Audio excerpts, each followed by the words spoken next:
we want to go back to the time of Jesus' execution again to clarify this subject matter of debt and sin and how our civil system operates in this. The interesting thing to note about the execution of Jesus was after when they were trying him, they admitted the collective audience of the civil registrants that were the mob, the crowd, the multitude that was around him, said, "The blood be on us." They would take on the onus, okay, of this debt, okay. Now Jesus was dying for the righteous and the unrighteous, but these people were denying he was not only the Messiah, the Son of God, but they were going to deny his ransom sacrifice of dying for them, and therefore they would act as they do in civil society to be the surety of a title debt that was registered on them for the purposes of being known as a civil registrant participant in commerce, as what these nations were involved in, such as Rome. So when we use the word us, it's a collective word.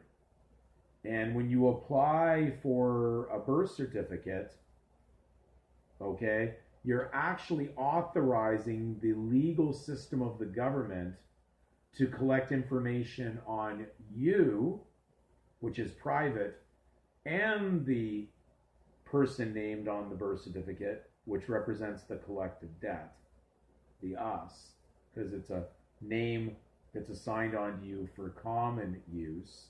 Commoners were considered hirelings, plebeians, lowlifes, debtors. We have a house of prostitutes. We call it the House of Commons, but that's what common means in the sense of what it's used. It's a house of prostitution for hirelings.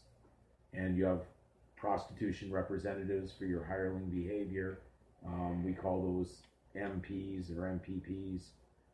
So I know this may be offensive to a lot of people listening to this, because it may be just like being poured cold water on you right now of truth. But this is exactly how it operates. And so the people who consent to take on the debt, they would need someone to host that. And therefore, that would be like saying you can be the surety for another sinner, for the collective debt. Well, we know that Scripture says that no man could do this in reality other than Christ, who came, who was the Son of God, who knew not debt or sin. He had none. So therefore, by you participating in it, you're actually doing that. You're actually trying to take over Christ's role that was already done. So when we go to Matthew, again, chapter 27, 25, it says, "Then answered all the people," this is the multitude, "who said, 'Crucify him,' and said, 'His blood be on us and on our children.'" So it was bad enough that they took it upon themselves. They actually passed it on to their children, who they were going to train down the same path. And therefore, it's not out of the ordinary that we're informing or acting as criminal informants on our children who are innocent, who aren't able to touch the debt or the sin, and therefore not make a private claim to trespass on the public or Caesar's property. But unfortunately, that's what they were accusing Jesus of, trespassing on Caesar's jurisdiction, which he wasn't. But when they executed him for it, that canceled out any ability for Caesar to come after anybody after that is under Christ.